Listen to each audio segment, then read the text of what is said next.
Hola, mi amigo querido, todavía continuamos en tiempo de crisis. Hay gente muriendo a nuestro lado, seres queridos que se van, no tenemos siquiera a veces la oportunidad de despedirnos de ellos.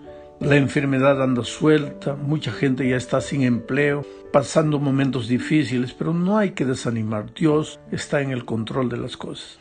El problema es que cuando estamos cerca de Dios y la dificultad aparece, podemos verlo, está a nuestro lado. Pero cuando por esas cosas de la vida nos distanciamos de Él y la dificultad llega, miramos a todos los lados y no lo vemos. Entonces surge la pregunta, ¿dónde está Dios? ¿Por qué me abandonó? Dios nunca te abandona. Tú eres la cosa más preciosa que Dios tiene. Dios te ama. Dios sabe lo que estás viviendo en este momento. Yo creo que este es tiempo de volver los ojos a Dios, de devolverse a Dios, de regresar a Dios, de ser más fiel que nunca. Bueno, vamos al comentario de la lección de esta semana. Esta semana continuaremos hablando de la creación. Creer que Dios es el creador soberano de los cielos y la tierra es básico para la fe cristiana. Por eso, el diablo hará todo lo que pueda para desmentir la creación, para hacer creer que la creación es un mito, que no es verdad, no es realidad. Ahora, si el enemigo no logra sacar a Dios de la creación, del corazón, de la mente de sus hijos, hará todo lo posible para desfigurar el relato de la creación. La semana pasada vimos cómo él intentaría hacer creer a mucha gente, inclusive a eruditos, que la semana de la creación no fue literal sino simbólica. Ahora, otra idea incorrecta que está volviendo últimamente con fuerza, digo volviendo porque esto aparece de tiempo en tiempos, pero está volviendo con fuerza ahora, es el tema de la forma de la tierra. Tú sabes que la tierra es redonda. La Biblia dice claramente que Dios está sentado en el círculo, en el globo de la tierra. La palabra hebrea para círculo de la tierra en Isaías es justamente algo en forma de globo, una redondez de la tierra. Sin embargo, mucha gente se pregunta, ¿la tierra es plana o redonda? ¿Qué dice la Biblia? Ahora, la creencia de que la Tierra es plana ha crecido recientemente con rapidez debido a la influencia de las redes sociales. Desafortunadamente, muchos cristianos han caído en esta trampa. Hoy día, la gente está cayendo en la trampa de las redes sociales. Hay gente siendo estafada por causa de las redes sociales. Los famosos fake news, noticias mentirosas que aparecen por ahí. Porque hoy día es fácil, tomas la computadora, tomas el celular, grabas lo que te venga en la mente y alguien va a creer. Alguien va a creer. Y si es espectacular lo que grabas, entonces todos van a hacer lo que se llama viralizar. Es decir, compartir ideas completamente equivocadas. Entonces, esta idea de que la Tierra es plana también, pues, gracias a las redes sociales, se está esparciendo por todo el mundo. Desafortunadamente, muchos cristianos han caído en esta trampa. Han sido engañados al creer que la Biblia enseña que la tierra es plana, porque hay gente que toma algunos versículos de la Biblia y les hace decir a esos versículos lo que los autores no dijeron. Por ejemplo, hoy veremos algunos pasajes bíblicos que supuestamente enseñarían que la tierra es plana. Y voy a mostrar que en realidad esos textos no dicen lo que algunos le quieren hacer decir. Casi todo el mundo entiende que una esfera no tiene un límite o borde. De hecho, podemos viajar indefinidamente alrededor de una esfera y nunca llegaremos a un límite, al borde. A los escépticos de la Biblia les gusta señalar la frase 4 ángulos de la tierra que está en Apocalipsis y que aparece 3 veces. Ellos toman esa frase y afirman que esta expresión de que los 4 ángulos de la tierra debe referirse a una tierra plana y cuadrada. Y ellos tratan de demostrar así que la Biblia enseña el concepto equivocado de una tierra plana. Esto a su vez mostraría que la Biblia no es inspirada, sino que las personas que escribieron la Biblia simplemente reflejaban la cosmovisión del tiempo en que ellos vivieron.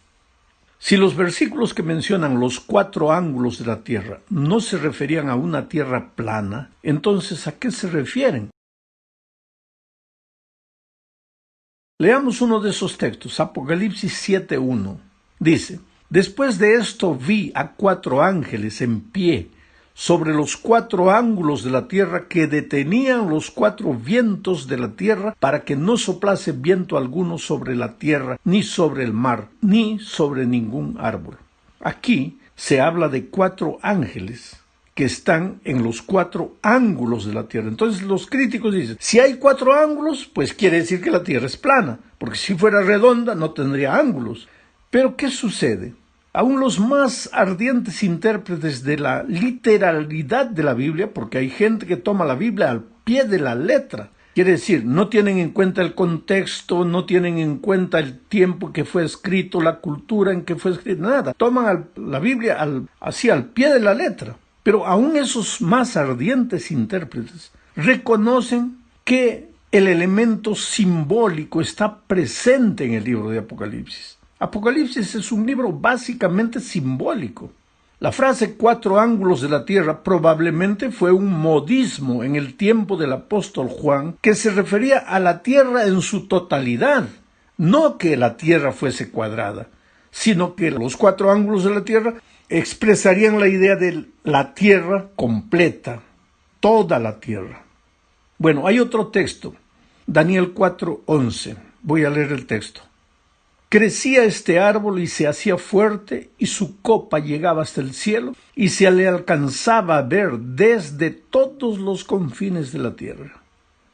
Sabes, esta descripción se repite casi palabra por palabra en Daniel 4:20. Ahora, tanto los escépticos como los que creen en una tierra plana dicen que en una tierra esférica no sería posible que un árbol fuera visible en toda la tierra.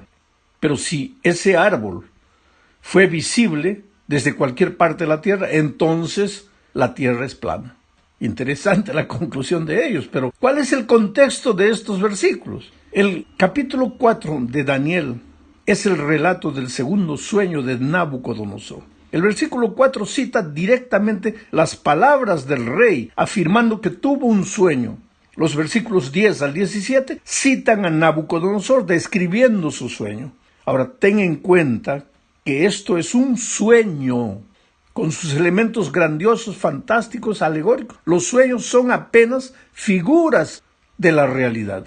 No tienen nada que ver con cosmología. No tienen nada que ver con la forma de la tierra. Sueños son sueños.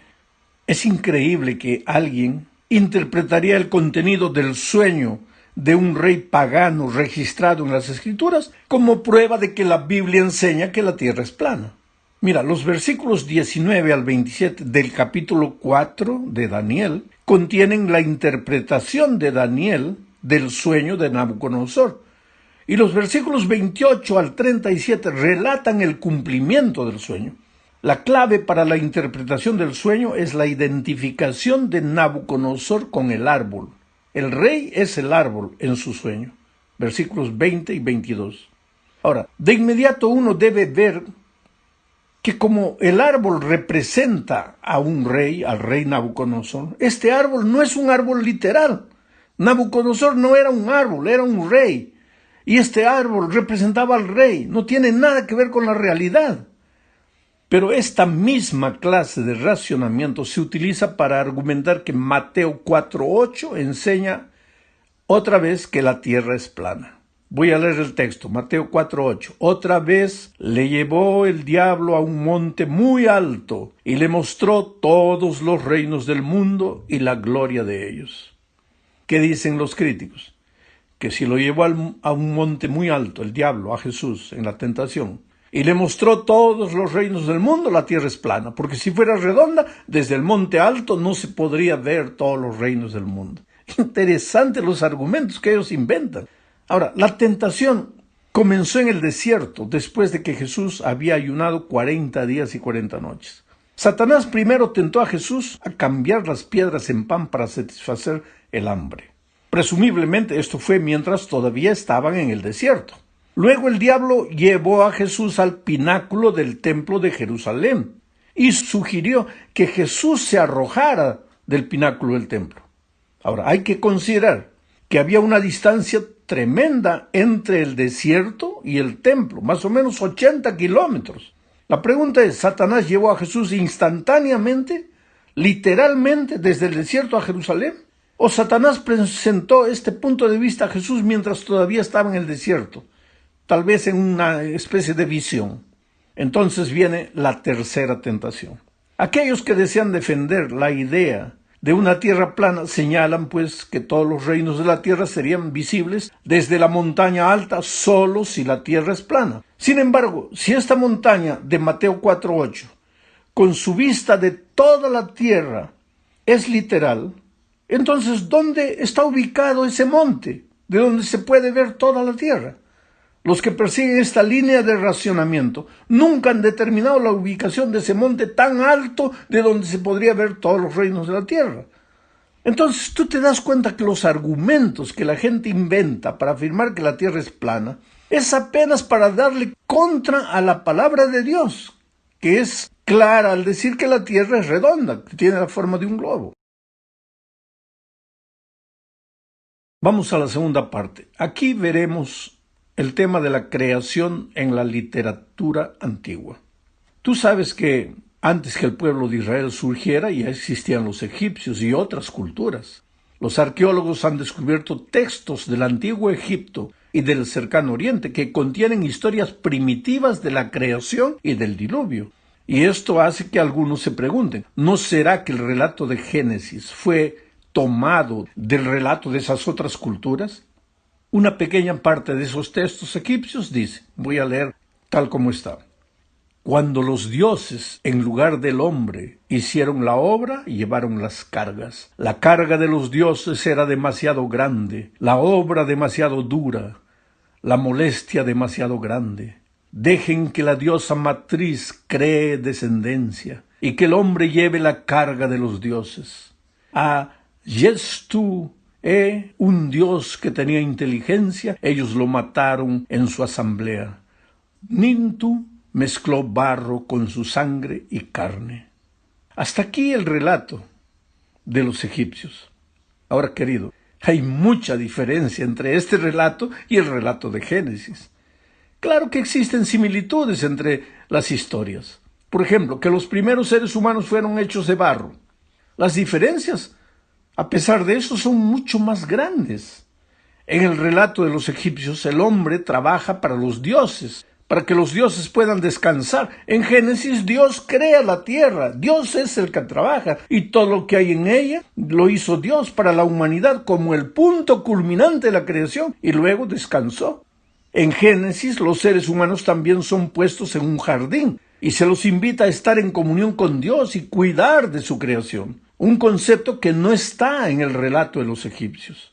En el relato de ellos, un dios menor muere y su sangre se mezcla con barro para formar 7 machos y 7 hembras. En Génesis, primeramente Dios forma a Adán personalmente, no con sus palabras, con sus propias manos. Le sopla aliento de vida y posteriormente hace a la mujer para que sea su ayuda idónea.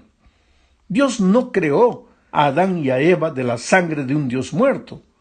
No hay señales de conflicto ni de violencia en el relato de Génesis, como vemos en la historia de los egipcios. El relato bíblico es sublime al presentar a un Dios omnipotente que le brinda a la humanidad un propósito digno en un mundo perfecto. Ahora, esta diferencia radical ha llevado a los eruditos a la conclusión de que finalmente estos relatos de la creación son muy diferentes. Vamos al tercer punto. El Génesis versus el paganismo. Yo personalmente creo que el relato de la creación fue siendo pasado de boca en boca en las generaciones después de Adán. Pero a medida que los hombres se apartaban de Dios, pues esos relatos se fueron desfigurando. Y en un momento determinado, en el tiempo de los egipcios, vamos a decir, ya esos relatos estaban completamente deturpados. Por eso Dios levanta a Moisés para volver al relato original. Por eso los relatos antiguos tienen algún rasgo del verdadero relato presentado por Moisés por inspiración divina. Moisés, sin embargo, fue muy cuidadoso en el relato de la creación al mencionar, por ejemplo, al sol como lumbrera mayor, a la luna como lumbrera menor. ¿Por qué? Justamente porque el sol y la luna en el idioma hebreo tendría referencia a dioses paganos. Quiere decir, Cuando Moisés escribió su relato, lo hizo para corregir muchas cosas que estaban distorsionadas en los relatos de las culturas paganas más antiguas que la de Israel. En la cuarta parte veremos el asunto de la creación y el tiempo. En el relato de las genealogías que Moisés presenta, hay una precisión extraordinaria. Moisés relata los nombres y las edades de los patriarcas de manera extraordinaria, de tal manera que los estudiosos de hoy se quedan admirados de esa exactitud. A partir de Adán y del primer sábado de la historia, hay una exactitud que nadie puede negar. No es un simple relato sin pie ni cabeza, como los relatos más antiguos que podrían ser hallados en la literatura pagana. Es un relato inspirado, con mínimos detalles, y que prueban, pues, la inspiración de la Biblia. Y también prueban que el sábado no apareció accidentalmente en la historia, sino que el sábado viene desde el Edén y que podemos confiar en la literalidad del sábado. Llegamos ahora al fin de este comentario hablando de la creación en los otros libros de la Biblia. Sabes, casi todos los escritores bíblicos mencionaron la creación al escribir sus libros. No habría tiempo aquí para mencionar a todos ellos, pero veamos algunos ejemplos. Mateo 19, 4 y 5. Él, refiriéndose a Jesús, respondiendo les dijo: ¿no habéis oído que el que los hizo al principio, varón y hembra los hizo? Y dijo: por esto el hombre dejará padre y madre y se unirá a su mujer y los dos serán una sola carne. Estas palabras de Jesús se refieren ¿a qué? A la creación, al relato de la creación. ¿Y quién lo escribe? Mateo. Por lo tanto, Mateo creía en la creación, como la Biblia lo presenta. Vamos a Marcos 10, 6 al 9. Pero al principio de la creación, varón y hembra los hizo Dios. Por esto dejará el hombre a su padre y a su madre, y se unirá a su mujer, y los dos serán una sola carne. Así que no son ya más dos, sino uno. Por tanto, lo que Dios juntó, no lo separa el hombre. Nuevamente, son palabras de Jesús, refiriéndose a la creación del hombre y la mujer. Pero ¿quién registra? Marcos. O sea, Marcos también creía en el relato de la creación de Génesis. Vamos a Lucas 11, 50 y 51. Dice: para que se demande de esta generación la sangre de todos los profetas que se ha derramado desde la fundación del mundo, desde la sangre de Abel hasta la sangre de Zacarías, que murió entre el altar y el templo. Si os digo que será demandada de esta generación. Ahí está. Lucas también creía en el relato de la creación y al redactar su libro menciona la creación. Y Lucas no fue un discípulo de Jesús. Lucas fue un investigador y escribe el fruto de su investigación, pero en sus investigaciones él descubre el relato de la creación, él cree en el relato de la creación y en su escrito menciona el relato de la creación. Vamos a Juan 1, 1 al 3. ¿Qué decir? Ese texto es tan conocido. En el principio era el verbo, y el verbo era con Dios, y el verbo era Dios. Este era en el principio con Dios. Todas las cosas por él fueron hechas, y sin él nada de lo que ha sido hecho fue hecho. Creación, en el principio, ahí estaba el Padre, el Hijo, el Espíritu Santo.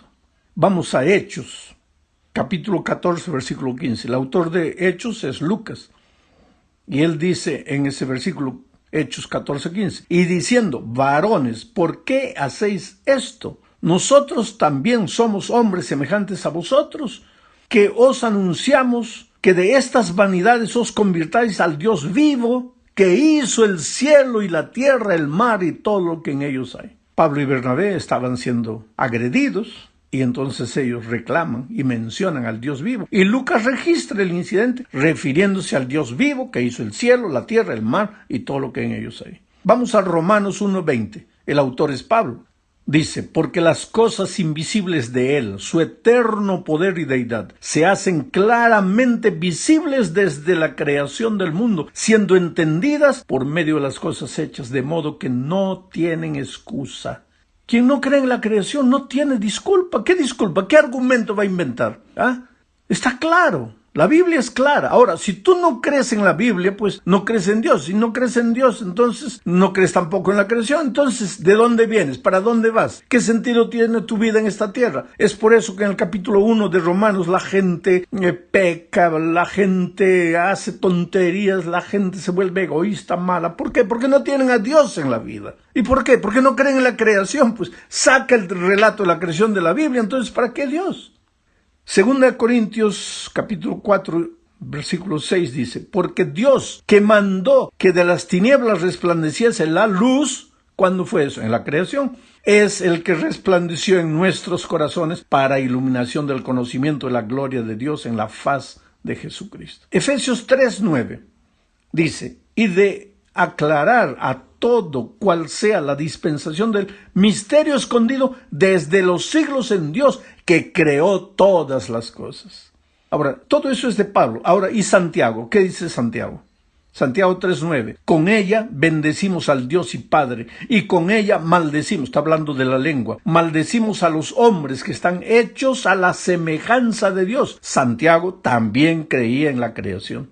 Y Judas 1, 11 y 14 dice: ay de ellos, porque han seguido el camino de Caín y se lanzaron por lucro en el error de Balaam. Ahí Judas relata la historia de Caín. Él cree en la creación como Génesis lo presenta. Y continúa leyendo: y perecieron en la contradicción de Coré.